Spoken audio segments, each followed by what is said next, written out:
नमस्कार, पुनः स्वागत और अभिनंदन सृजन नवाचार में मैं अर्चना शुक्ला एक नई श्रृंखला के साथ शिवराज विजय को लेकर उपस्थित हुई हूँ, जो अंबिका दत्त व्यास द्वारा रचित एक रचना है, जो ऐतिहासिक ग्रंथ है।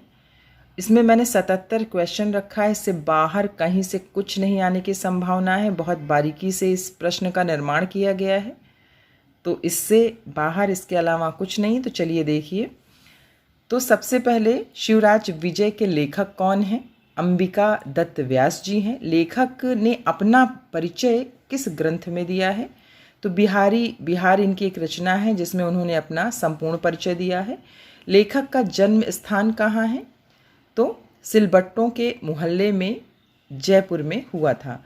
लेखक का जन्म कब हुआ था? तो 1858 ईस्वी में चैत्र शुक्ल अष्टमी संवत 1915 में। ये संवत और ईस्वी आपको ध्यान रखना है। पिताजी का नाम क्या था? दुर्गा दत्त। लेखक के चाचा देवी दत्त ने इनका नाम क्या रखा? रामचंद्र रखा था। व्यास जी कहाँ के निवासी थे? तो याद रखना है, मानपुर जयपुर राजस्थान में जगह है। रावत जी का धूला के समीप ये स्थान है। भारतेंदु मंडली ने इनको कौन सी पदवी दी थी? तो सुकवि की पदवी इनको दी गई थी। व्यास जी का गोत्र क्या था? तो पाराशर गोत्र के थे। व्यास जी का कुल क्या था? 24 मिनट में 100 श्लोक की रचना में कौन समर्थ था? तो आपको अंबिका दत्त व्यास जी को ही लिखना है। घटिका शतक किसका नाम पड़ा? तो व्यास जी का पड़ा। क्यों पड़ा? क्योंकि वो 24 मिनट में 100 श्लोकों की रचना करने में समर्थ थे। अंबिका दत्त जी की मृत्यु कितने वर्ष में हो गई थी? तो इनकी मृत्यु 42 वर्ष की अल्पा आयु में या अल्पावस्था में हो गई थी। इनकी मृत्यु कब हुई थी? तो 19 नवंबर 1900 में इनकी हुई थी। पंडित अंबिका दत्त की कितनी कृतियों का उल्लेख हमें मिलता है? तो 91। ये याद रखना है कि सब 19 नवंबर 1991, तो 9 से इनका नाता है, ये ध्यान रखिएगा ट्रिक से। शिवराज विजय क्या है? ये उपन्यास है। किस तरह का उपन्यास है? ये आपको याद रखना कि ऐतिहासिक उपन्यास है। शिवराज विजय का प्रकाशन कब और कहाँ हुआ? जब कब हुआ तो 1901 में। कहाँ हुआ? तो काशी में हुआ। शिवराज विजय का विभाजन किसमें हुआ है? तो ये निःश्वासों में हुआ है। याद रखना है, निःश्वासों की संख्या कितनी है? 12। ये प्रश्न बार बार पूछा जाता है। शिवराज विजय में कुल कितने विराम हैं? अगर विराम की बात की जाएगी तो 3 आएंगे। निश्वासों की कुल संख्या की बात की जाएगी तो 12 आएंगे। और प्रत्येक विराम में कितने निश्वास हैं? तो 4 आएंगे। तो अगर 3 विराम है तो 4 4 8 4 12, इसीलिए 12 निश्वास बताए गए हैं। शिवराज विजय का कथानक शुरू कब होता है? ये याद रखना, ये पूछ लेते हैं कि कब शुरू हुआ था, सुबह की शाम। तो सूर्योदय का वर्णन है, तो ये प्रातः काल आएगा, ये ध्यान रखिएगा। इसका प्रधान रस क्या है? तो वीर रस है। और जब वीर रस प्रधान होता है तो रीति पांचाली होती है, ये ध्यान रखिएगा। पांचाली रीति में किन 2 रीतियों का सम्मिश्रण है? तो वैदर्भी और गौड़ी रीति का। शिवराज विजय में किस काल के समाज का वर्णन है? ये जब रचना हुई है शिवराज विजय, तो उस समय मुगल कालीन समाज था। महाराष्ट्राधीश्वर किसे कहा जाता है? तो वीर शिवाजी को कहा जाता है। शिवराज में प्रमुख पात्र की अगर हम बात करते हैं तो ब्रह्मचारी गुरु और गौर बटू की बात हम करेंगे, जो प्रमुख पात्र हैं जिनसे बातचीत होती है।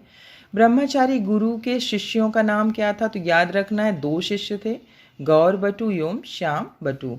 शिवराज विजय के मंगलाचरण में सूक्तियाँ कहाँ से उद्धृत हैं? तो भागवत से।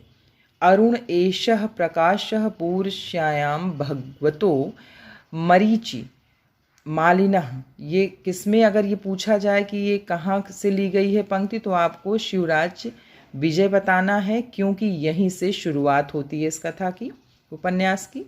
भगवान सूर्य का गान कौन करता है? भगवान सूर्य का गान गायत्री करते हैं। भगवान सूर्य किसके आदि पूर्वज हैं? तो सबको मालूम है भगवान राम के ये आदि पूर्वज हैं। उदित होते हुए सूर्य को प्रणाम करते हुए बालक कहाँ से निकलता है? जब सूर्य निकल रहा है तो एक बालक निकलता है सूर्य भगवान को प्रणाम करते हुए, तो पर्णकुटी से।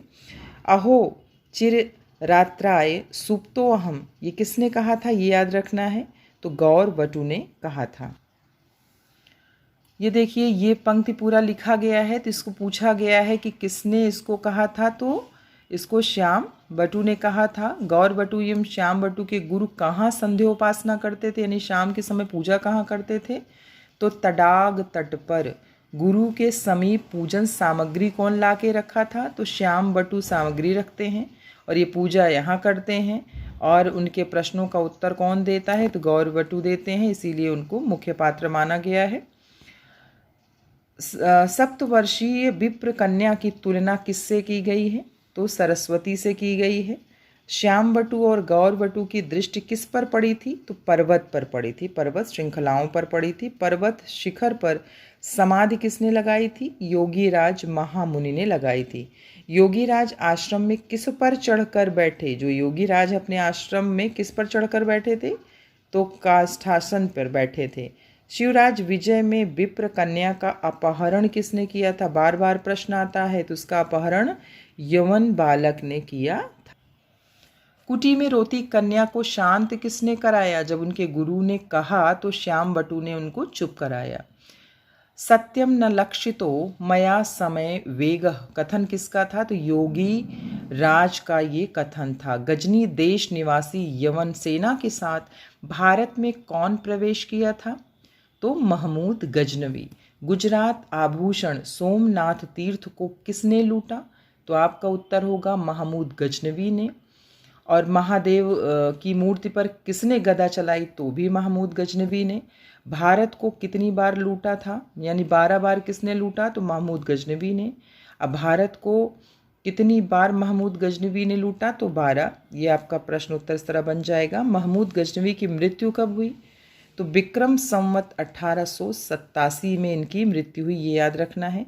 सोमनाथ में लटकने वाले घंटे का वजन भी कभी कभी पूछ लेते हैं, तो 200 मन है वहाँ के घंटे की, लटकने वाले घंटा था।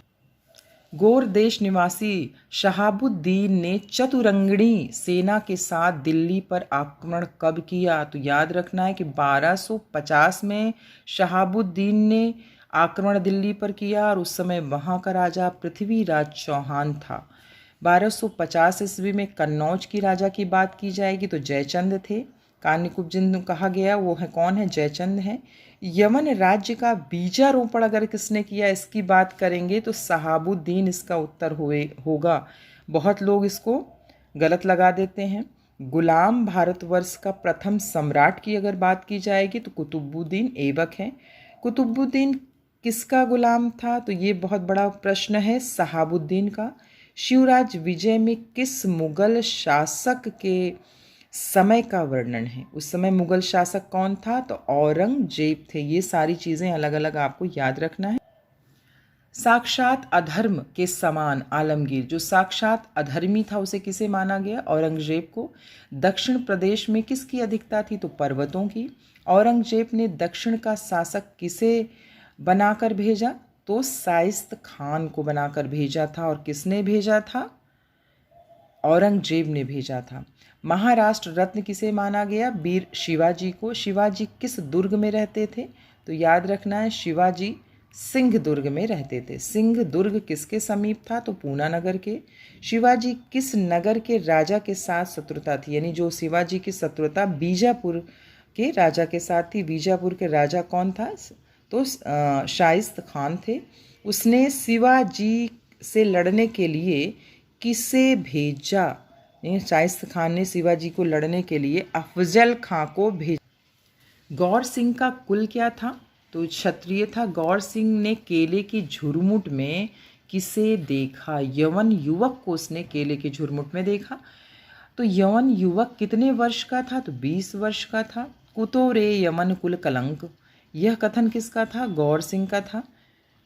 और उसे किसने मारा, यानी यमन को किसने मारा था, तो गौर सिंह ने मारा था। शिवराज विजय का घटना चक्र संबंधित किससे है, दक्षिण भारत से है, यानी स्थान कहाँ था, तो दक्षिण भारत था।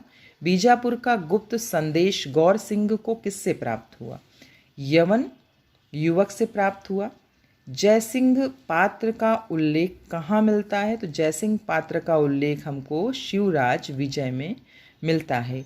ये 77 प्रश्न मैंने आपके समक्ष रखा है। अगर आपने इसका बारीकी से अध्ययन कर लिया तो और ना कोई वीडियो देखने की ज़रूरत है, ना कहीं और जाने की ज़रूरत है। जितना भी प्रश्न शिवराज विजय से आएगा सब इसी से आएगा। फिर एक नई श्रृंखला के साथ, तब तक के लिए धन्यवाद।